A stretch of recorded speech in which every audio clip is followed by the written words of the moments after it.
الحمد لله رب العالمين والصلاة والسلام على سيد الأنبياء والمرسلين محمد وعلى آله وصحبه أجمعين. أما بعد فأعوذ بالله من الشيطان الرجيم. بسم الله الرحمن الرحيم. والعصر إن الإنسان لفي خسر إلا الذين آمنوا وعملوا الصالحات وتواصوا بالحق وتواصوا بالصبر. صدق الله العظيم. اللهم صل على سيدنا محمد وعلى آل سيدنا محمد وبارك وسلم عليه. ډیرو قدرمنو کتونکو السلام علیکم ورحمت الله وبرکاتہ. قدرمنو په تیر درس کې منګه د اسلام د ټولنیز نظام په تعریف باندې وغږیدلو. همدارس د اسلام د ټولنیز نظام اساسات او بنیادونه منګ بیان کړل او همدارنګه د اسلام د ټولنیز نظام په ځانګړتیاو باندې وغږیدلو. ان په تیر درس کې د غدرې مهم موضوعات موږ تاسو ولوستل. یو د اسلام د ټولنیز نظام تعریف وو. موږ ویل چې په حقیقت کې د اسلام ټولنیز نظام د هغو اصول او قواعد او قوانینو مجموعه ده چې د هغې په رڼا کې مسلمانان ژوند ترسره کوي. د هغې په رڼا کې مسلمانان یو د بل سره ټولنیزې اړیکې ترسره کوي. الله تعالی جل جلاله د انسانانو د ژوند په خاطر باندې داسې کرا قواعد ضوابط او اصول ټاکلي دي چې د هغې په رڼا کې انسانان کولی شي چې په سکون او اطمینان سره ژوند ترسره کړي. انسانان که هر څومره کوشش وکړي چې د ټولنیز ژوند لپاره یا د ژوندانه د نورو برخو لپاره قوانین وضع کړي، دا قوانین به کیدی شي تر یو خاص قوم، قبیله، یو خاص جغرافیایي موقعیت، همدارنګه د یو خاص اقلیم، د یو خاص د ژبو خلکو لپاره مخصوص اوسیږي.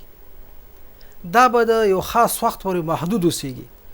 اما الله تعالی جل جلاله چې کوم نظام د انسانانو لپاره ټاکلی دی او د هغې په رڼا کې انسانان په کومې طریقې سره ژوند ترسره کوي، دا به داسې یو نظام وي چې دا به تر خاص قوم، د یو خاص قبیله، د یو خاص ژبې، د یو خاص جغرافیوي اقلیم او همدارنګه د یو خاص وخت پورې محدود نه وي، بلکې الله تعالی جل جلاله د انسانانو د هر ډول ژوند د هرې برخې لپاره داسې ځانګړي لارښوونې لګلي دي چې هغه د هغې په رڼا کې انسانان کولی شي چې په سکون سره او په اطمینان سره او په مینې سره او په محبت سره او په عدل سره او په امن سره ژوند ترسره کړي. دویمه موضوع چې موږ په تیر درس کې په خبره وکړه هغه د اسلام د ټولنیز نظام اساسات دي. په تیر درس کې موږ ویل چې د اسلام ټولنیز نظام چې دی هغه په دریو مهمو اساساتو باندې ولاړ دی. یو دا چې د اسلام قانون چې دی یا د اسلام قواعد چې دی، د اسلام اصول چې دی په د ټولنیز ژوند لپاره هغه په اسلامي عقیده باندې ولاړ دی او اسلامي عقیده د دې لپاره د ټولنیز نظام اساس وګڼل شو چې عقیدې باندې ټول انسانان را جمع کېدی شي. بل داسې یو شی نشته چې انسانان ور باندې را جمع شي او ور باندې راټول شي. ولې چې که موږ د جغرافیایي موقعیت خبره کوو نو ټول انسانان په یو ځای کې راټولېدی نه شي، را جمع کېدی نه شي. که موږ د ژبې خبره کوو نو ټول انسانان په یوه ژبه نه غږېږي. د الله تعالی جل جلاله مخلوق دی او په مختلفو ژبو باندې خبرې کوي، نو خامخا لهجې بدلې دي، خبرې بدلې دي، نو انسانان ټول یوه لهجه او یو ژبه کېدی نه شي. که موږ وایو چې انسانان موږ په رنګ باندې راټولوو نو ټول انسانان په یو رنګ باندې کېدی نه شي. انسانان د رنګونو په لحاظ باندې مختلف دي، څوک سپین پوستي دي او څوک تور پوستي دي او د چا رنګونه بل ډول دي. نو دا هم د انسانانو د یووالي او د یو ځایوالي باعث نشي کېدلی، سبب نشي کېدلی. په دې باندې انسانان سره نه راټولېږي. نو یوازې اسلامي عقیده ده چې انسانان په دې باندې راجمع کېدی شي. نو د دې وجې نه الله تعالی جل جلاله د هغو خلکو دپاره چې په همدې عقیده باندې معتقد دي هغې ته مسلمان ویل کېږي. او الله تعالی په قرآن کریم کې فرمایي چې انما المؤمنون اخوه، مؤمنان سره ورونه دي. نبی علیه السلام فرمایي چې مسلمانان سره ورونه دي. نو دغه ورورګلوي په هغه وخت کې منځته راتلی شي چې ټول د یوې عقیدې لرونکي اوسېږي. او دویم هغه شی چې د اسلام ټولنیز نظام ور باندې ولاړ دی هغه تقوا ده. او تقوا هغه وسیله او هغه سبب دی او هغه باعث دی چې د هغې په ذریعه باندې په ټولنه کې د نیکۍ چارې ډېرېږي. ځکه چې تقوا دې ته ویل کېږي چې یو انسان دی د بد کار نه ځان وژغوري او د الله تعالی جل جلاله د امر په اساس باندې نیکی او احسان ته مخه کړي. د تقوا غوښتنه دا ده چې انسان د نور سره احسان ولري، انسان د په خپل ژوند کې عدل اقامه کړي، انسان د په بل چا باندې ظلم ونه کړي. نو د تقوا غوښتنه هم دا ده، ځکه د تقوا معنا هم دا ده چې د هغه څه نه ځان ساتل دي د کوم څه نه چې ته الله تعالی منې کړی. نو کله چې انسان د هغه څه نه منې شو د کوم نه چې الله منې کړی دی، نو خود به خود په ټولنه کې یو ښه سیستم یو ښه نظام منځته راتلی شي. او دریم شی چې د اسلام ټولنیز نظام ور باندې ولاړ دی هغه ټولنیز عدالت دی. الله تعالی جل جلاله موږ نه دا غواړي چې موږ د ژوند په ټول برخو کې د عدل نه کار واخلو. د اسلام شعار هم عدل دی چې باید په ټولنه کې پلی شي، او د عدل نه بغیر په ټولنه کې ژوند چې دا ناممکن دی. دریمه موضوع چې په دې درس کې په خبره وشوه هغه د اسلام د ټولنیز نظام ځانګړتیاوې دي. یعنی د اسلام ټولنیز نظام چې دی دا د ځینو داسې ځانګړتیاو لرونکي چې په دې درس کې موږ په تفصیل باندې په خبره وکړله چې هغه په نورو نظامونو کې موجود نه دی.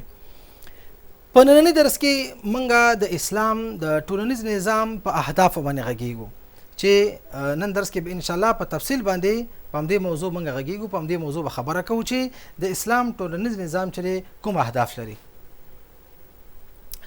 د اسلام ټولنیز نظام درې ستر اهداف لري. اول د یو مسلمان فرد جوړول دي چې څنګه کېدای شي چې یو مسلمان فرد منځته راشي او یو مسلمان فرد جوړ شي. نو زمونږ د ننني درس لومړی عنوان چې دی هغه د اسلام د ټولنیز نظام اهداف دي. او لومړی هدف چې دی د مسلمان فرد جوړښت دی چې څنګه یو مسلمان په صحیح توګه مسلمان جوړ شي.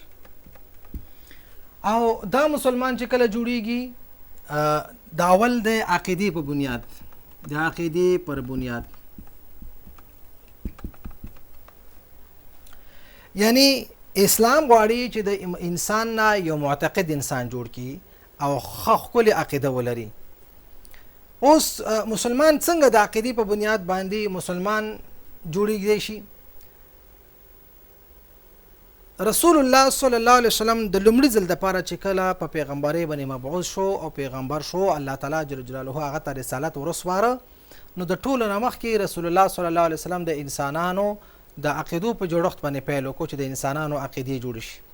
رسول الله صلی الله علیه وسلم د خپل نبوت 14 کلنه دوره چې په مکه کې تیره کړې وه هغه همدا و چې د انسانان د عقیدې په لحاظ باندې معتقد کی او د توحید عقیده ولري، الله تعالی جل جلاله باندې په صحیح توګه ایمان ولري، د الله تعالی جل جلاله سره هیڅ څوک په عبادت کې شریک ونه ګرځي. او همدارنګه د دغه عقیدې په خپل حلول سره انسانان د نورو انسانانو د بندګۍ نه خلاص شي. الله تعالی جل جلاله غواړي چې د الله بندگان د الله بندگی وکي، د نورو انسانانو د بندګۍ او د غلامۍ نه خلاص شي. نو د اسلام کوښښ هم دا دی چې د انسان نه یو معتقد انسان جوړ کړي. د دې وجنه عقیده چې دا د انسانانو د ژوند لپاره هغه پیاوړی بنیاد دی او هغه پیاوړی اساس دی چې د انسانانو د ژوند ټول عبادت چې دی هغه په همدې باندې ولاړ دي. که انسان عقیده جوړه نه اوسېږي او عقیده کې شرک ولري، د الله تعالی جل جلاله سره شریک وګرځي، نو که انسان هر څومره عبادت وکړي د عبادت د الله تعالی جل جلاله په دربار کې هیڅ نوع اهمیت او ارزښت نه لري. نو د دې وجنه عقیده چې دا د اسلام په دین کې دا ډیره مهمه ده او دا ډیر ارزښت لري. نو که یو څوک د شپه ورځې وکړي او د الله بندګي وکړي خو د الله تعالی جل جلاله په بندګۍ کې د الله سره بل څوک شریک وګرځي، نو په حقیقت کې دا انسان مسلمان نه ګڼل کېږي، دا معتقد انسان نه ګڼل کېږي. نو اسلام غواړي چې د انسان نه یو معتقد انسان جوړ کړي، هغه په اسلامي عقیده باندې په صحیح توګه ایمان ولري. نو دا یو اساس دی. دویم چې د اسلام غواړي چې د انسان نه په صحیح توګه انسان جوړ کړي، مسلمان جوړ کړي، هغه د اخلاقو په اعتبار باندې.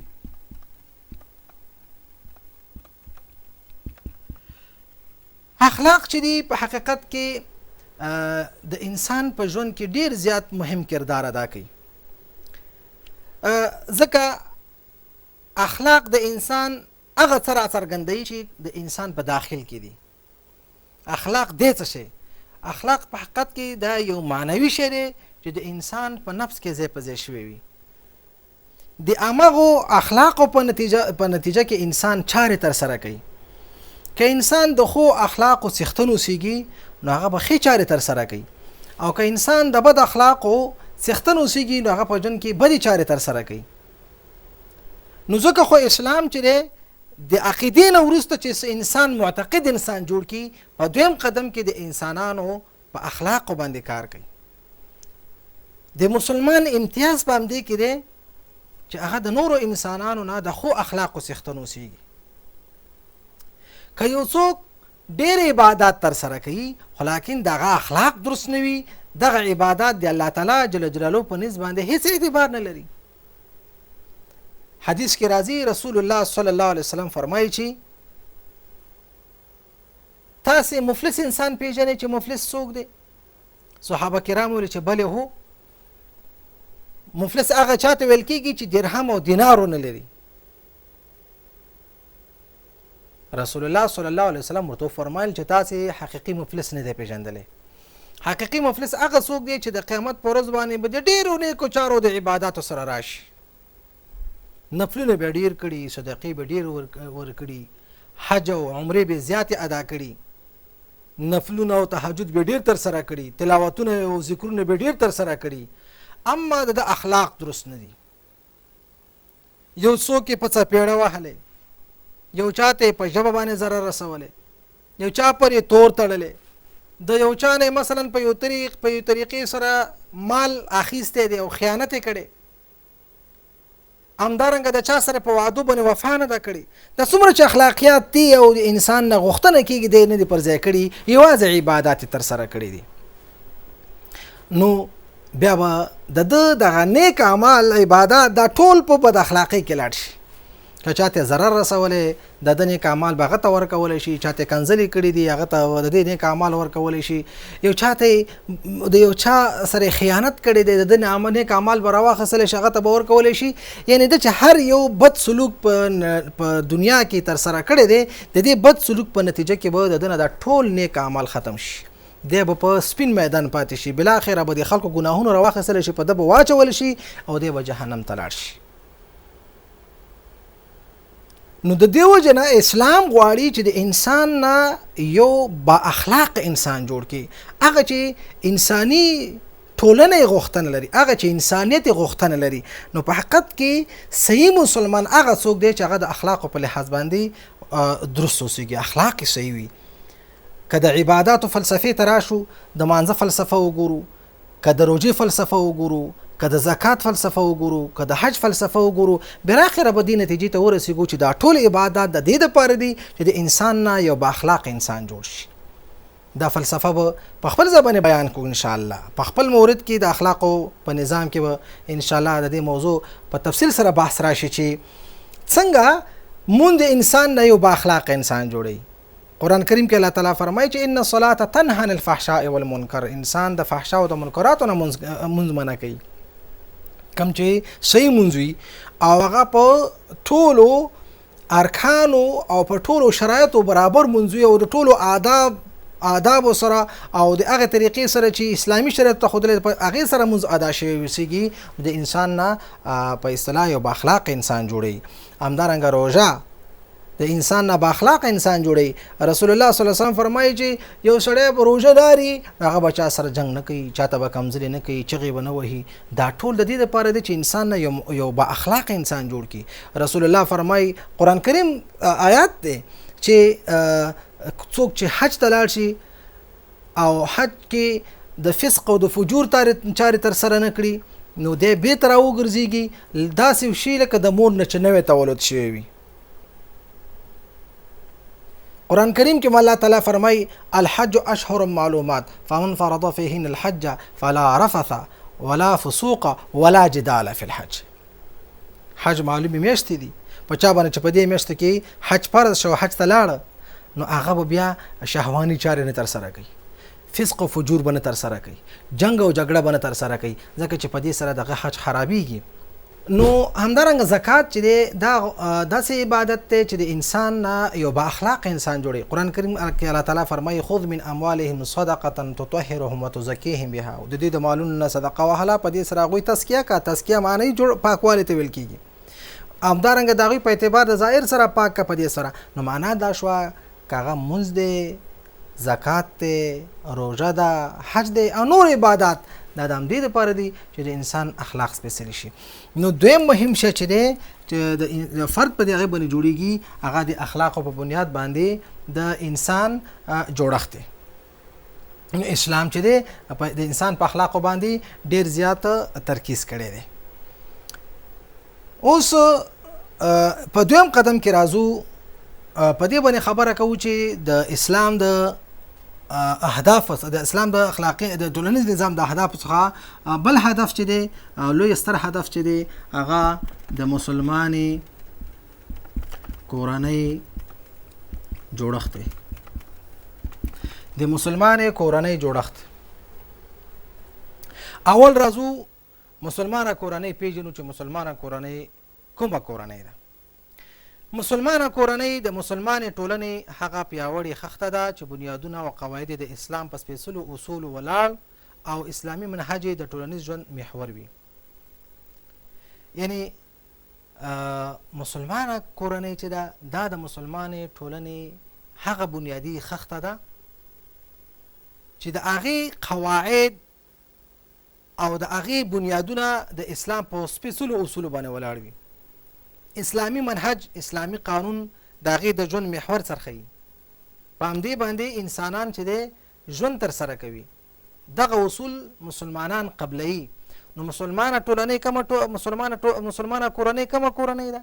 دا د مسلمانې ټولنې یو جز دی، یو بنیاد دی، خو داسې اساسي جز دی چې ټولنه د همدې نه جوړېږي. د مسلمانې کورنۍ خصوصیت شی دی هغه دا دی چې قواعد او اصول د اسلام په رڼا کې تر سره شي اوسېږي او د ژوند منهج کوم چې دی هغه هم اسلام اوسېږي.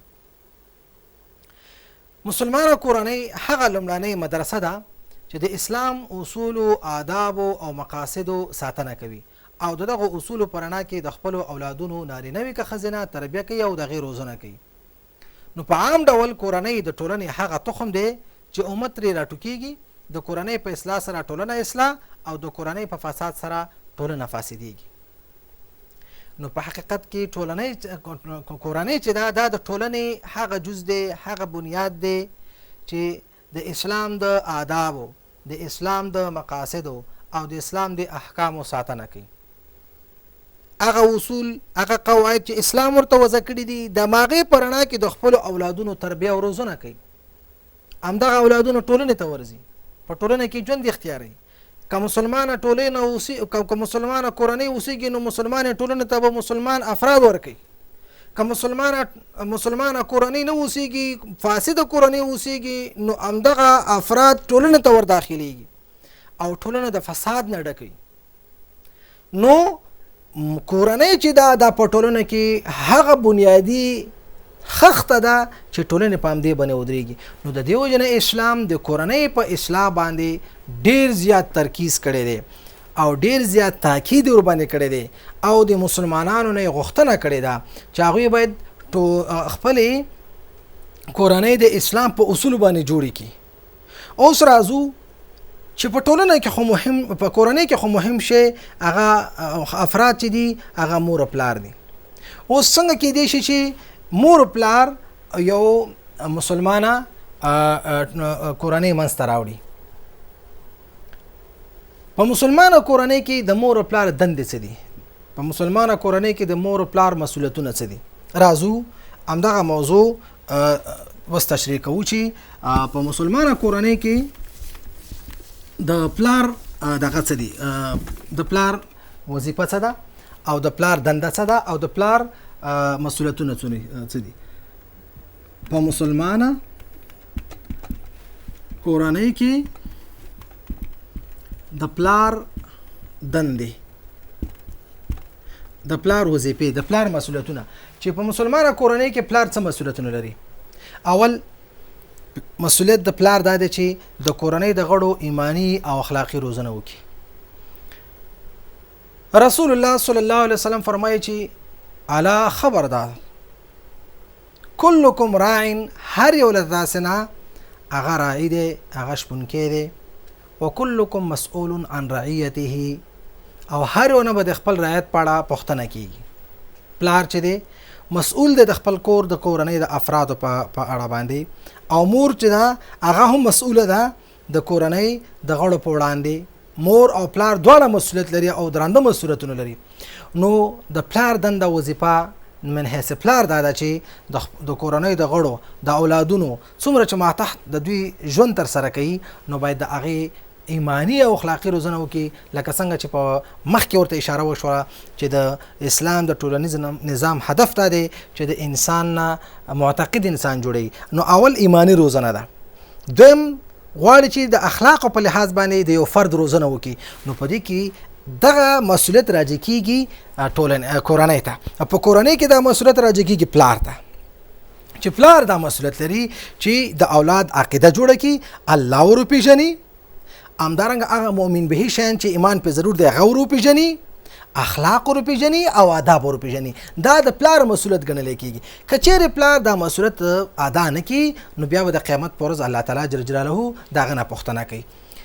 دویم دا دی چې د میرمن په اړه د اسلامي تربیې اصولو ته باید پاملرنه وکړي. د پلار لومړی مسؤلیت دا و چې د خپلو د کورنۍ د غړو ایمانی او اخلاقی روزنه وکړي. دویم دا چې د میرمن په اړه باندې د اسلامي تربیې اصولو ته باید پاملرنه وکړي. دلته اسلامي تربیې اصول څه دي؟ اسلامي تربیې اصول دا دي چې سړی مکلف دی په دې باندې چې د ایمان په تقاضا باندې او د اخلاق او تقوا په تقاضا او په غوښتنه باندې د میرمن انتخاب وکړي. اولاد په خپل پلار باندې لومړی حق دا لري چې هغې دپاره یوه ښه مور انتخاب کړي، د ایمان په بنیاد او د اخلاق په بنیاد انتخاب کړي. الته خایست، الته حسب او منصب او د ښځې شهرت او همدارنګه الته د ښځې مال باید په نظر کې ونه نیسي.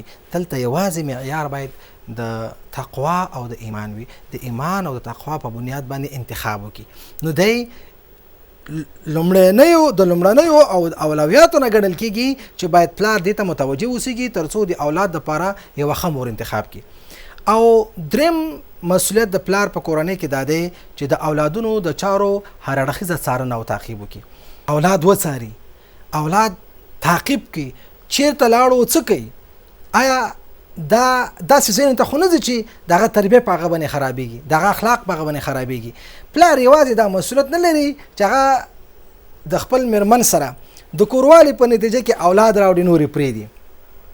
پلار هر اړخیز مسؤلیت لري، نه یوازې دا چې د هغې نفقه، د هغې لباس، همدارنګه د هغه نوره مادي پالنه وکړي، بلکې پلار مکلف دی په دې باندې چې د اولاد اخلاقي پالنه وکړي، اخلاق د هغه تعقیب کړي، وګوري چیرته ځي، چا سره روابط لري، چا سره انډیوالي ده، د هغه کتابونه باید وګوري، د هغه موبایل باید همدارنګه وګوري چې دا په موبایل کې څه کوي، د هغه تګ او راتګ تعقیب کړي، د هغه عبادات تعقیب کړي، د هغه سلوک تعقیب کړي. نو دا د پلار دریمه مهمه دنده ده. او څلورمه دنده دا چې د کورنۍ غړو ته پر عباداتو او واجباتو د التزام درس ورکړي. دا مکلفیت لري، پلار مکلفیت لري چې خپل اولادونه هغه په عبادات باندې روږدي کړي، عبادات او چل او طریقه وروخی، ځان سره مسجد ته بوزي. رسول الله صلی الله علیه وسلم لارښوونه همدا ده چې تاسې اولادونه مساجدو ته راولئ تر څو په مسجد کې خلق پر عبادات وګورو، د عبادات او د مسجد سره او دینی شاعر سره مینه او محبت پیدا شي. همدارنګه کم مسؤلیتونه چې هغه ته په راتلونکي کې متوجه کیږي چې دا ستا مسؤلیت دی، دا ستا دنده ده، ته په آینده کې باید دغه چارې ترسره کړي. دغه واجبات او مسؤلیتونه چې کم د هغه دي دا باید ورته وروپېژندلی شي. او پنځمه دنده او وظیفه دا ده چې په عملي ژوند کې د اولادونو دپاره نمونه وګرځېږي. پلار چې هر څه حرکت کوي، مور چې هر څه حرکت کوي، اولاد هماغه تعقیبوي. کله چې پلار په خپل کور کې ناوړه چارې ترسره کوي، بد اخلاقي ترسره کوي، همدارنګه ډېر هغه شیان چې باید ونه کتلی شي د اولادونو په مخ کې هغه ګوري، ډېر هغه شیان چې مطالعه نه کړي دا مطالعه کوي، ډېر هغه کارونه چې باید پلار یې ونه کړي هغه په خپل کور کې ترسره کوي، نو اولاد هغه تعقیبوي. مثلا پلار دی هغه په کور کې قمار کوي نور خلک راولي قماربازي کوي یا مثلا شراب څښي یا مثلا نور ناوړه چارې ترسره کوي مونږ تاسو هغه په هغې باندې پوهېږو نو اولاد چې دی هغه تعقیبوي مثلا پلار چې دی هغه د سګرټو عملي دی یا د مثلا د بل یو نشهیي توکو عملي دی نو کله چې هغه خپل کور ته راوړي نو اولاد هغه په هغې سره روږدي کېږي که نه پلار سګرټ په لاس کې نیسي فکر کوي چې دا والا یو ښه کار دی چې زما پلار یې کوي نو ضرور به دا ښه کاري یا مثلا بل یو نشهیي عمل ترسره کوي نو هغه اولاد ته ښه ښکاره کېږي فکر کوي چې پلار مې دا کار کوي نو باید هغه په عملي ژوند کې د خپل اولادونو دپاره په اخلاقو کې او په نیکو چارو کې نمونه اوسیږي او بل دا چې په غوره او کریم اخلاق او آداب د اولادونو عادت کول کوم چې ښه اخلاق دي ښه سلوک دي ښه عمل دی باید اولادونه په هغې باندې عادت کې روږدي کړي تر څو پر هغه د هغه په ژوند کې عملي شي او وم مسؤلیت دا چې په کور کې په غوره طریقه باید ژوند ترسره کړي د خپل میرمن سره د خپل اولادونو سره د خپل د کورنۍ د نور غړو سره د خپل خپلوانو سره د مینې او د محبت په فضا کې باید ژوند ترسره کړي نه دا چې هلته د کرکې ژوند اختیار کړي نه دا چې د ګوشهنشي ژوند اختیار کړي نه دا چې د نفرتونو ژوند اختیار کړي هره ورځ بده ویناوې هره ورځ کنځل کول هره ورځ رټل هره ورځ وهل هره ورځ په کور کې شخړې جنګونه بالاخره دا د اولاد په روان باندې ډېر بد تاثیر لري دا ډیر ځل اولادونه بېلارې طرف ته سوقي دا ډیر ځل اولادونه دې ته مجبوري چې له کور څخه تېښته انتخاب کړي ډیر ځل چې کله پلار کور ته راشي او دغه سلوک او دغه کردار وګوري میرمن او د هغې اولادونه د هغه په راتلو باندې د خفګان احساس کوي او یو ډول د ویرې احساس کوي چې کله هم پلار کور ته راداخلېږي په لیدو سره یو ډول کرکې په زړه کې راځي نو د دې وجې نه پلار باید په کور کې ښه سلوک ښه اخلاق صبر حوصله حلم مهرباني شفقت او د مینې او د محبت ژوند باید اختیار کړي د توان سره سم د کورنۍ په غړو باندې مصرف وکړي داسې بني چې لاسې غاړې ته تړلی هیڅ مصرف نه کوي اولادونو لباس د هغې نفقې د هغې نور شیانو ته متوجه نه وي بس صرف پیسې ګټي او جمع کوي دا باید ونه کړي قرآن کریم کې الله تعالی فرمایي چې ولا تجعل عنقك ولا تجعل يدك الى عنقك دا لاس دی غاړې ته مه تړه ولا تبسطها كل البسط فتقعد ملوما محصورا او داسې کوه چې بیخي دومره زیات مصارفو کې چې هغه د اسراف تر بریده ورسیږي او بیا به ملامته ناست دی باید خپل وس سره سم په اولادونو باندې مصرف کول بل دا چې د میرمنې او د کورنۍ د نورو غړو له ناموس څخه دفاع کول پلار مسؤلیت لري چې د خپل میرمنې څخه د خپلو لورګانو څخه د کورنۍ د نورو غړو څخه باید دفاع وکړي او څوک پرې نه دي چې هغې ته اذیت ورسوي د هغې ناموس ته په سپک نظر باندې وګوري او لسم مسؤلیت دا دی چې د کورنۍ د غړو رازونه بساتي دا لس مسؤلیت چې دي یا لس دندې وظیفې چې دي دا د پلار ګڼل کېږي او د دې خلاصه به تاسو ته یو ځل بیا بیان کړم د پلار لومړی مسؤلیت دا دی چې د کورنۍ د غړو ایماني او اخلاقي روزنه وکړي دویم مسؤلیت دا دی چې د میرمن په اړه د اسلامي تربیې اصولو ته پاملرنه وکړي دریم مسؤلیت دا دی چې د اولادونو د چارو هر اړخیزه څارنه او تعقیب وکړي څلورم مسؤلیت دا دی چې د کورنۍ غړو ته پر عباداتو او واجباتو باندې د التزام درس ورکړي پنځم مسؤلیت دا دی چې په عملي ژوند کې د اولادونو لپاره باید نمونه وګرځېږي شپږم مسؤلیت دا دی چې په غوره او کریمو اخلاقو او آدابو د اولادونو روزنه وکړي هغه باید په دې باندې عادت کړي اووم مسؤلیت دا دی چې په کور کې په غوره طریقه باندې ژوند ترسره کړي اتم مسؤلیت دا دی چې د توان سره سم د کورنۍ په غړو باندې مصرف وکړي او نهم مسؤلیت دا دی چې د میرمنې او د کورنۍ د نورو غړو د ناموس څخه باید دفاع وکړي او لسم مسؤلیت دا دی چې د کورنۍ د غړو د رازونو ساتنه وکړي اوس راځو چې په کورنۍ کې مور کومې دندې لري د مور مسؤلیتونه کوم دي په کورنۍ کې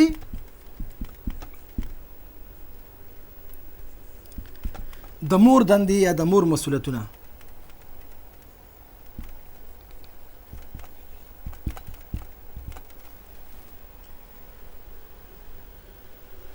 لکه څنګه چې مخکې حدیث ولوستلی شو د الله رسول صلی الله علیه وسلم فرمایي چې هر یو له تاسو نه مسؤول دی هر یو له تاسو نه شپونکی دی چې هغه د خپل مال څارنه وکړي او د هغې حفاظت او ساتنه وکړي مور هم په کور کې یو مهم غړی دی او زیات مهم رول لري مور او پلار دواړه مسؤلیت لري چې په کور کې د اولادونو په ښه توګه روزنه وکړي ښه ساتنه وکړي نو مور هم ته ځانګړي وظیفې او دندې لري چې هغه باید په خپل ژوند کې ترسره کړي. اول دا چې په روا چارو کې باید د میړه اطاعت وکړي او دغه خبره ومني او دغه د حکم څخه سرغړونه ونه کړي، نشوزونه کړي. دا د هغې لومړی مسؤلیت ګڼلی کېږي. ځکه که چیرې مور په خپل کور کې د پلار سره په مسؤلیت کې یا په مثلا په مشروالۍ کې جګړه پیل کړي او هغه وایي چې زه مسؤله یم او پلار وایي چې زه مسؤل یم، هغه خپل ځان من ګڼي او هغه خپل ځان من ګڼي، یو بل نه تحمل کوي او یو په یو د بل متقابل احترام نه ساتي، هغه کورنۍ خامخا په جنګ او په جګړو په اختلافاتو باندې اوړي. لومړی دا چې په روا چارو کې به د میړه اطاعت کوي او دا یو مستقله موضوع ده ان شاء الله چې په خپل ځبانه بل خیر سره دا ولوستل شي. دویم دا چې د میړه د مال او د ناموس ساتنه وکړي. نبی علیہ السلام د یوې ښې میرمن صفت په همدې وجه باندې کوي چې او بهترینه میرمن، غوره میرمن، ښه میرمن هغه ده چې هغه خپل د میړه د مال او د ناموس ساتنه وکړي او کله چې هم خاوند کور ته راځي د هغې په لیدو سره د خوشحالۍ احساس وکړي تر څو چې هغه خاوند هغه ستړتیا چې کومه ځان سره راوړې ده هغه ورنه ختمه شي. دویم دا چې د خاوند د مال او د ناموس د ساتنې ترڅنګ باید هغه د کورنۍ چارې په ښه توګه ترسره کړي. څلورم مسؤلیت دا دی چې د خپل ځان، اولادونو او د کور د پاک ساتلو اهتمام وکړي، ځکه چې کله هم خاوند راځي او کور یې چټل او ګنده او ګډوډ ګوري نو دغه په روان باندې ډېر زیات اثر غورځوي. کله چې یو څوک راځي او دغه د کور څخه لیدنه کوي دغه په روان باندې ډېر بد تاثیر کوي. نو د دې وجه نه د میرمن وظیفه او دنده دا ده چې د خپل ځان د پاکوالي اهتمام وکړي، د اولادونو د پاکوالي اهتمام وکړي او د کورنۍ د چاپیریال د ښه ساتنې دغه اهتمام وکړي او دا د میرمن دنده ګڼل کېږي. که په خپله نه وي شاید او نه شي کولی دا به د یو خادم په ذریعه باندې وکړي او خاوند ته باید دغه وړاندیز او پیشنهاد وکړي تر څو هغه ته یو داسې خادم راولي چې هغه سره د کور د پاکوالي په چارو کې مرسته وکړي. خو مسؤلیت په حقیقت کې د میرمن ګڼل کېږي. د میړه په کور کې اوسېدل او د هغه اجازې پرته نه وتل دا د میرمن مسؤلیت دی تر څو ګډوډي او بېنظمي په کور کې رانه شي. الله تعالی فرمایي الرجال قوامون علی النساء.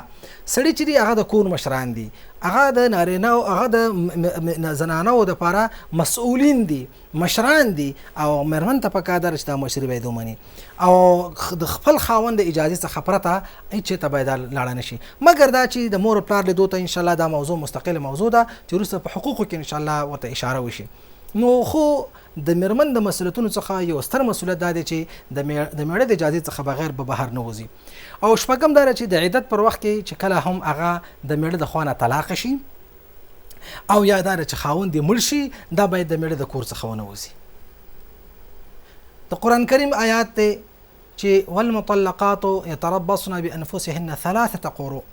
میرمنې هغه چې طلاق شوي د خپلو د خاوندانو طرف نه هغه به د 3 قروء او د 3 حیضو په اندازه باندې د میړه په کور کې اوسیږي او دا به د میړه د کور څخه نه وځي. میړه طلاق ورته ورکړي نو دا به کار داره چې د 3 مرضونو د راتلو په وخت پورې دا به د خپل خاوند د کور څخه ونه وځي. د دې ځانګړي حکمتونه دي انشاءالله چې په وروستنیو موضوعاتو کې په تفصیل سره په دې باندې بحث کوو. خو دلته په من حیث مسؤلیت د میرمن دا دی چې د طلاق نه وروسته باید د میړه د کور څخه ونه وځي او همدارنګه چې کله خاوند مړ شي د مرګ نه وروسته باید تر 4 میاشتو او 10 ورځو پورې باید د میړه د کور څخه ونه وځي او هیڅ چېرته باید لاړه نه شي، مګر دا چې یو مبرم او یو مهم ضرورت وي یا دا چې مثلا د مور او پلار نه څوک وفات شي یا د خپل د کورنۍ د غړو نه څوک وفات شي بهتره دا چې هغه باید خپل کور ته راشي، شپه باید خپل کور ته راورسي. نو یا سخته مریضه اوسیږي او دلته په کور کې د هغې علاج ممکن نه وي د معالجې دپاره یو ضروري مبرم ضرورت په خاطر باندې له کور څخه وتلی شي خو باید د شپې کور ته راشي. اوم دا چې د اولاد په بدني او اخلاقي روزنه کې باید د میړه سره مرسته وکړي او د هغې سره باید کومک وکړي. اوس راځو دې ته چې په کورنۍ کې د ښځې او د میرمن د میړه د دواړو منځ کې چې کوم مشترک دغه دي مشترک مسؤلیتونه دي د میړه او میرمن مشترک مسؤلیتونه په کور کې میړه او میرمن چې کوم مشترک مسؤلیتونه دي د هغه نه اول دا چې د اولاد په تربیه کې د بل سره باید مرسته وکړي. یوازې پلار نشي کولی چې د اولاد روزنه وکړي، پالنه وکړي، تربیه وکړي، د هغې د اخلاقو او د عباداتو همدارنګه د نورو چارو تعقیب وکړي او د هغې په صحیح توګه څارنه وکړي. مور باید د هغې سره په دې چارو کې مرسته وکړي او داسې نه وي چې پلار مثلا اولاد ښې روزنې ته او ښو اخلاقو ته او ښه سلوک ته او ښه عاداتو ته سوقوي. مور په کورنۍ ژوند کې داسې اسباب ورته برابر کړي، داسې وسایل ورته برابر کړي چې هغه نه بد اخلاق انسان جوړیږي. نو دا هیڅ وخت کې په صحیح توګه تربیه منځته نه راځي. کله چې یو مور یو طرف ته اولاد کش کوي، پلار بل طرف ته اولاد کش کوي، نو هیڅ وخت کې اولاد صحیح روزنه او تربیه نه کوي. په کار ده چې د اولاد په روزنه او په تربیه کې یو د بل سره په کامله معنا باندې یو بل سره باید هماهنګ اوسیږي، یو بل سره هم فکره اوسیږي. دواړه باید د خپل اولادونو د تربیې د روزنې لپاره په یو ګډ پلان باندې کار وکړي تر څو په یو صحیح توګه باندې یو مصلح او یو صالح اولاد منځته راشي، تر څو د ټولنې په درد باندې دوا شي. دویم دا چې د ژوند په عامو چارو کې باید د ژوند یو بل سره مرسته وکړي، یو بل سره باید کومک وکړي. داسې نه وي چې مثلا میرمن په کورنۍ ژوند کې یا په کورنۍ چارو کې کومک ته اړتیا لري او میړه دا فکر وکړي چې زه خو میړه یم، زه څنګه د میرمن سره په دې چاره کې یا په دې کومک کې په دې برخه کې کومک وکم یا مرسته ورسره وکم. د الله رسول صلی الله علیه و آله وسلم چې د الله رسول دی او لوړ مقام لري، لوړ منزلت لري، عائشه رضی الله عنها فرمایي چې هغه موږ سره د کور په چارو کې مرسته کوله، موږ سره همکاري کوله، تر دې پورې چې د عبادت او د مانځه وخت براغ نو به باغل عبادت ته وته. نو د اثردار جو جهان محمد مصطفی صلی الله علیه وسلم نه بهتر انسان څوک کې دی شي او یو څوک دا خبره ځان ته عار نه ودرېږي چې ولې هغه د خپل میرمنې سره د کور په چارو کې مرسته کوي. نو باید د کور په چارو کې، د ژوند په چارو کې باید یو د بل سره مرسته وکړي. همداراز ښځه باید دا فکرونه کې چې ولا دا کار خو د نارینه و دی. ډېر کارونه زموږ په کور کې الحمدلله زموږ په ټولنه کې داسې دي چې کارونه د نارینه و دي خو زنانه تر سره کوي. کله چې هم یو میرمن ګوري چې خاوند ډېر مصروف دی، ډېر ستونزو سره او ډېر مشکلات سره مخامخ دی، ډېر کارونه در چې هغه ارتباط لري تر نارینه و پورې، خو لیکن د دې په خاطر چې د خپل خاوند سره د کور په دغه د ټولنیز په ژوند په چارو کې مرسته وکړي، نو دا بهتره ده چې په اخلاقي لحاظ باندې دغه ملا ور وتړي، دغه سره مرسته وکړي. دریم دا چې د مربیانو او معلمینو په توګه اولادونو ته باید دواړه نمونه شي. داسې ژوند اختیار کړي چې د مور او پلار د هرې خبرې نه، د هر کردار نه، د هر خلق او د هر سلوک نه باید اولاد عبرت واخلي. هغې دپاره غوره نمونه وګرځېږي په عباداتو کې، په اخلاقو کې، په کاروبار کې، په وختي راپاڅه کېدو کې، په د وخته په ویده کېدو کې. همدارنګه د کور په نورو چارو کې کله چې مور پلار ګوري چې تلاوت کې قرآن، د قرآن سره دغه مینه پیدا شي. کله چې مور پلار ګوري چې مونځ کې چې د مانځه سره مینه پیدا شي.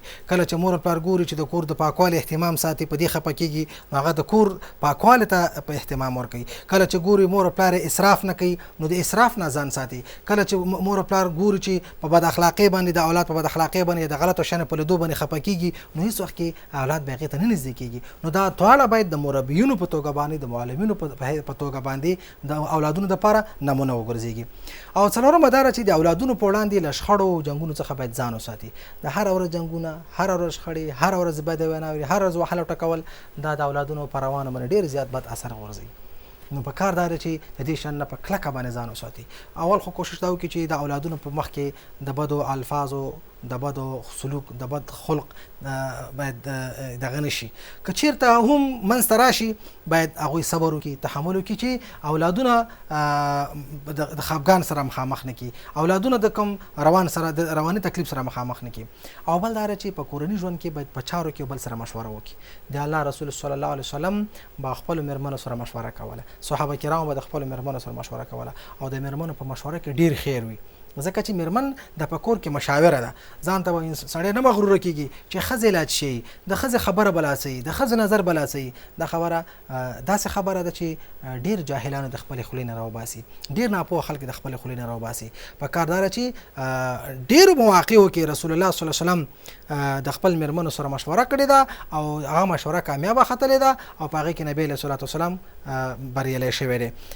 موږ ګورو چې د حدیبیې په سوله کې چې کله هم رسول الله صلی الله علیه وسلم د صحابه کرامو ته په بار بار وینا کولو کې چې هغه باید خپل ځانونه حلال کې بریالي نشو خو کله چې زینب رضی الله تعالی عنها ته مشوره ورکړه چې ګویا هغه په خپل باندې لومړی سرخکل کې نو صحابه کرامو هغه کار وکړ نو په ډیر ځل باندې نبی علیه الصلاه والسلام د خپل مېرمنو سره په مشوره کولو کې بریالي شوی دی او همدارنګه ښځه چې کوم کار کوي د خپل خاوند سره په چارو کې مشوره وکړي. اوس راځو دې ته چې د مسلمانې کورنۍ د جوړښت اهداف او مقاصد څه دي څه دپاره مسلمانه کورنۍ ضرور ده کوم اهداف لري د کوم مقاصد دپاره مسلمانه کورنۍ منځته راځي. اول دا دی چې د انساني نسل ساتنه او زیادت چې دی د همدې لارې نه منځته راځي که چېرته کورنۍ نه اوسېږي نو هېڅ وخت کې د انسان د نسل ساتنه نه کېږي. مور او پلار دي چې د اولادونو ساتنه کوي مور او پلار د ذریعه په ذریعه باندې انسانان په ټولنه کې ډیریږي که چېرته د حلال نکاح نه وي او همداسې یوازې د جنسي اړیکو د ترسره کولو په خاطر باندې یا د خپل شهواتو د ترسره کولو په خاطر باندې د ښځې او د میړه په منځ کې ارتباط قایمیږي نو دلته هېڅ وخت کې یو کورنۍ منځته نه راځي هېڅ وخت کې اولاد منځته نه راځي هېڅ وخت کې نسل حفاظت او ساتنه نه کېږي. نو د کورنۍ د اهداف نه یو مهم هدف دا دی چې دلته د انساني نسل ساتنه او زیادت منځته راځي چې وروسته به په نکاح کې انشاءالله په دې موضوعاتو باندې بحث وشي. دویم دا دی چې په ټولنه کې د مهمو او کلیدي چارو ترسره کول ډېر کارونه داسې دي چې هغه کورنۍ ترسره کوي ستر چارې چې په ټولنه کې ترسره کېږي کورنۍ ترسره کوي. مثلا که موږ تاسو ګورو چې دا ستر معاملات سیاست اقتصاد روابط هغه د کورنیو نه منځته راځي ځکه چې کورنۍ دي چې دغسې افراد منځته راوړي چې هغه نه یو سیاسي شخصیت جوړیږي هغه نه یو اقتصاد پوه شخصیت جوړیږي هغه نه یو معمار او انجینر جوړیږي هغه نه د ټولنې یو محافظ جوړیږي هغه نه یو کلک مجاهد او هغه نه یو کلک مبارز جوړیږي چې هغه د خپل وطن او د خپل ملت او د خپل هیواد او د خپل ټاټوبې نه دفاع کوي. نو کورنۍ د چې ډېر ستر چارې ترسره کوي او د همدغه سترو چارو د ترسره کولو په خاطر باندې کورنۍ منځته راځي. درېیمه دا چې په ټولنیز ژوند کې یو د بل لاسنیوی هغه د کورنۍ نه منځته راځي. د څلورم د کریمو اخلاقو ترویج مخکې په دې باندې خبره وشوه چې کله مور او پلار په کور کې اوسېږي مور او پلار اولاد ته ښه روزنه او پالنه ورکوي یو صالح اولاد منځته راوړي نو په حقیقت کې دلته ښه اخلاق ترویجېږي ښه اخلاق ډېرېږي. او پنځم هدف او مقصد د کورنۍ د جوړښت دا چې په سالمه توګه باندې د اولادونو روزنه کېږي ځکه چې کورنۍ نه نو د اولادونو روزنه د کوم ځای نه منځته راشي. نو کورنۍ چې د اولادونو د روزنې دپاره زمینه مساعدوي او بل دا چې د کوچنیانو د اخلاقي بېلارۍ او مخنیوي د همدې لارې نه کېږي. که فرض که مثلا مور او پلار نه وي کورنۍ نه وي نو څنګه کېدی شي چې اولاد دې کنټرول شي او د اولاد دې صحیح روزنه وشي هغه ته د مینه ورکولی شي ځکه چې پردی مور او پردي خلک هېڅ وخت کې په اصطلاح ماشومانو ته مینه نشي ورکولی. د مور مینه د پلار مینه هغه د بل چا د مینې غوندې کېدی نه شي. که فرض که مثلا ماشومان راټول شي او په یو روزنتون کې هغه وروزل شي خو بیا د مور پلار نه وروزلی شي هېڅ وخت کې هغسې روزنه نشي اخیستلی کومه روزنه چې د مور او پلار نه اخیستل کېږي. پردي خلک پردي ښځې پردي سړي خپل ماشوم ته عمره مینه نشي ورکولی کومه مینه چې ورته مور او پلار ورکوي. نو په سالمه توګه باندې د اولادونو روزنه کېږي او د بد اخلاقیو مخې نیولی کېږي. او بل دا چې د نفسي آرام او سکون یو ذریعه ده یوه لاره ده یوه طریقه ده یو مسکن دی یو مرکز دی. الله تعالی فرمایي چې ومن آیاته ان خلق لكم من انفسكم ازواجا لتسكنوا الیها. دی الله تعالی جل جلاله د قدرت د نښانو څخه یوه نښه دا ده چې الله پاک تاسو د نفسونو تاسو ته مهرباني پیدا کړي دي د دې دپاره چې تاسو د هغې سره سکون احساس وکړئ. نو د سکون او د اطمینان احساس چې دی هغه په کورنۍ کې منځته راتلی شي. او بل دا چې د کورنۍ غړو ته د راتلونکي په اړه باندې امیدونه ورکول کېږي. مور او پلار دی چې اولادونو ته د آینده په اړه باندې امید ورکوي او هغې ته داسې یو فکر ورکوي چې گویا آینده به ستا وي آینده به ستا جوړېږي. که کورنۍ نه یو اولاد وي او ماشوم وي بې سرپرسته وي هغه په هېڅ وخت کې د آینده په اړه باندې ښه سوچ نشي کولی د آینده په اړه باندې هېڅ فکر نه کوي چې دنه به څه کېږي. نو مور پلار دی چې اولاد ته د آینده په اړه باندې امید ورکوي. او بل دا چې د کورنۍ غړو ته د جهنم د اور څخه د نجات باعث ګرځېږي. کورنۍ چې دا نه پرېږدي خپل اولادونه چې هغه د داسې عمل مرتکب شي چې په هغې سره خدا نخواسته جهنم ته لاړ شي. نو مسلمانه کورنۍ دا لوی هدف دی او دا یو لوی مقصد دی. اوس راځو چې دریم هدف او ستر او لوی مقصد چې دی د اسلام د اهدافنا دریم هدف چې دی د مسلمانۍ ټولنې جوړښت دی چې مسلمانه ټولنه څنګه منځته راتلی شي.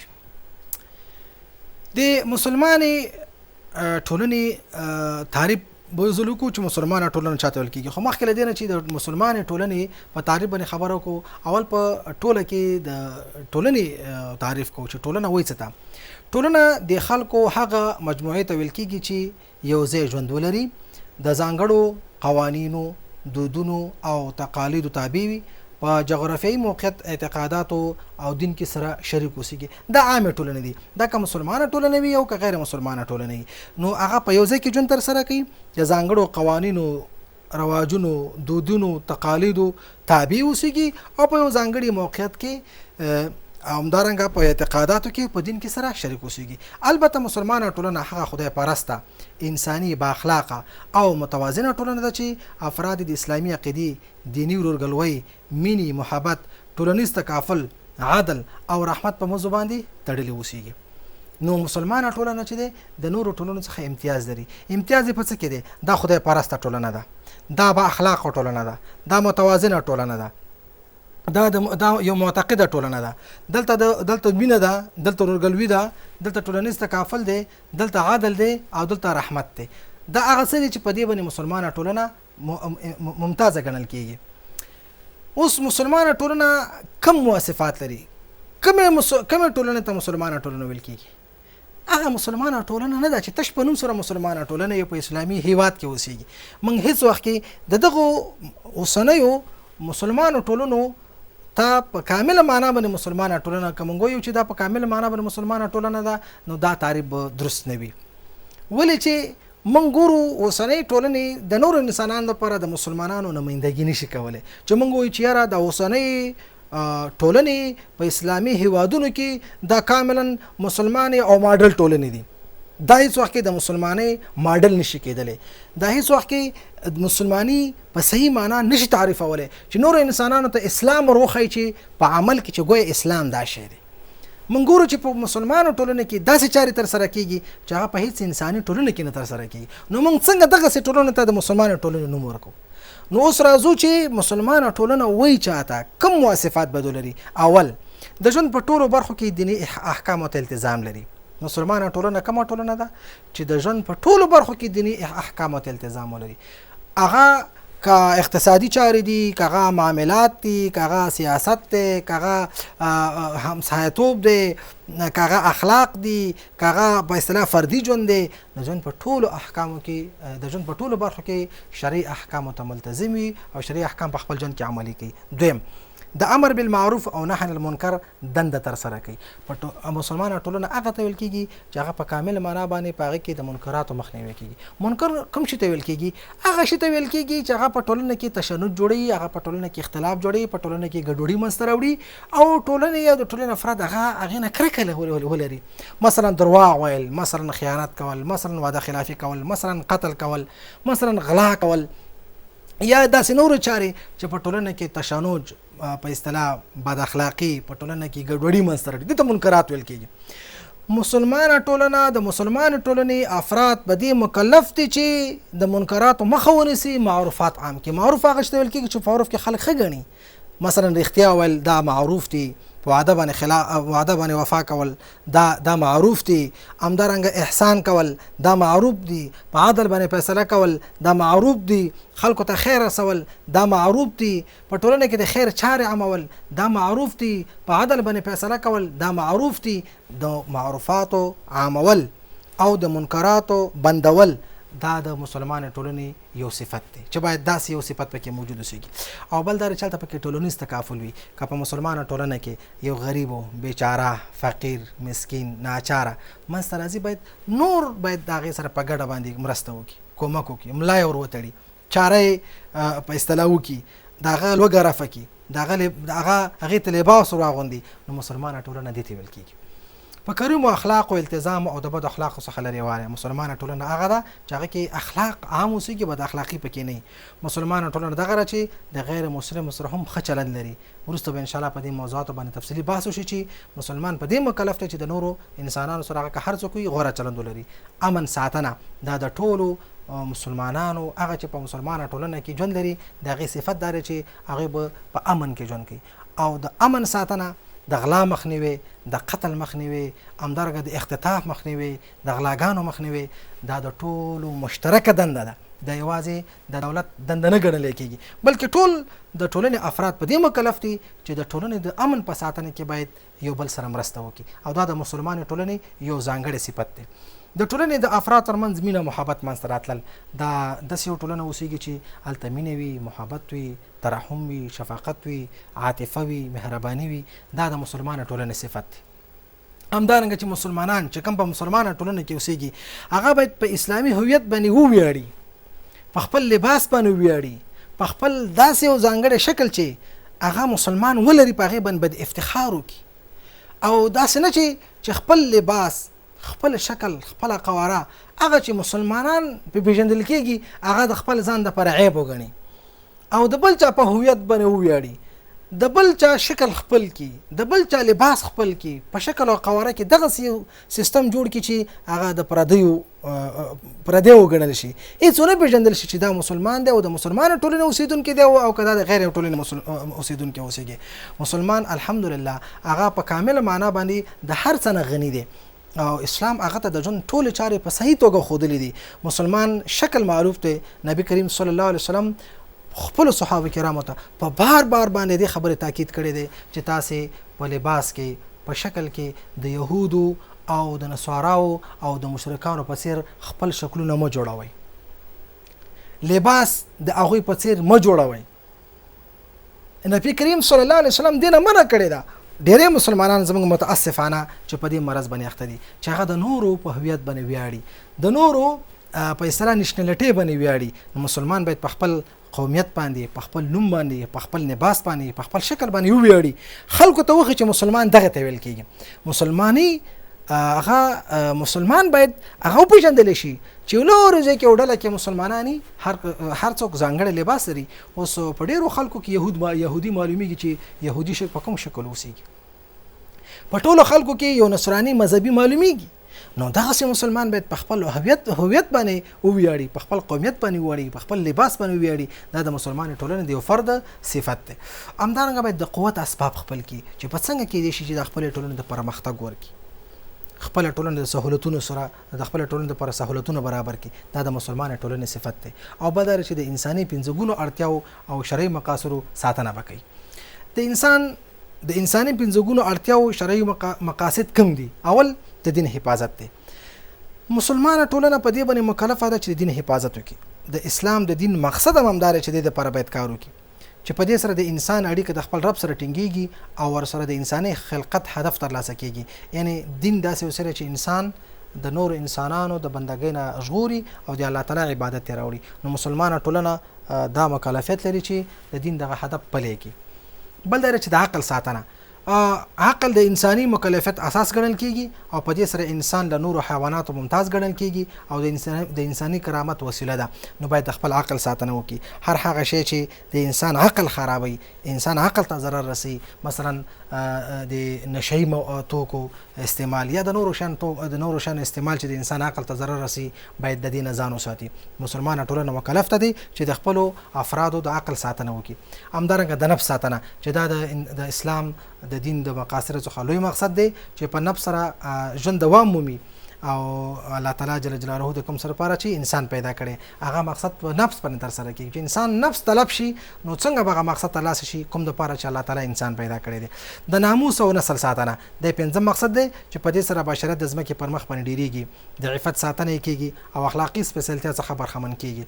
او بل د مال ساتنه ده. په دې سره انساني ژوند ولاړ دی او په دې سره واجبات او طاعات په سمه توګه تر سره کېدی شي. نو دغه پنځه لوی او ستر مقاصد دي چې په مسلمانانو ټولنه کې به دغه حفاظت او ساتنه وشي، ځکه چې د دې حفاظت ساتنې لپاره دین راغلی دی. د دین حفاظت ته چې د په دې سره د انسان اړیکه د الله سره ساتل کیږي. نو د دې لپاره به کوشش کوي چې دین د دوی په ژوند کې د منځ لاړ نشي. همدارنګه د عقل ساتنه به کوي چې په دې سره د انسان ګڼل کیږي، او د نفس ساتنه به کوي چې په دې سره انسان خپل ژوند چارې تر سره کولی شي، او د ناموس ساتنه به کوي، او همدارنګه د مال ساتنه به کوي. دا هغه شیان دي چې په دې سره د انسان ژوند دوام مومي. نو نننی درس زمونږ چې دی په دریو مهمو نقاطو باندې راڅرخیږي. اول مونږ ویل چې د اسلام د ټولنیز نظام په اهدافو کې چې د مسلمان فرد جوړېدل دي. د اسلام ټولنیز نظام لوی او ستر هدف د مسلمان فرد جوړونه ده. په څه شي په اعتبار باندې؟ په اعتبار د عقیدې سره او په اعتبار د اخلاق سره، چې معتقد انسانونه جوړ کړي او با اخلاق انسانونه جوړ کړي. دا یو د درس زمون یو برخه ده. بل د مسلمان کورنۍ جوړښت دی چې د مسلمان ټولنې لوی ستر هدف دا دی چې هلته مسلمانه کورنۍ منځته راشي. مسلمانه کورنۍ څنګه منځته راتلی شي؟ چې هلته پکې مور او پلار خپل مسؤلیت په سمه توګه ترسره کړي. مور او پلار خپل مسؤلیت څنګه ترسره کړي؟ نو په هغې کې د پلار چې کوم مسؤلیتونه وو، همدارنګه د مور چې کوم مسؤلیتونه وو، په تفصیل سره ولوستلی شول.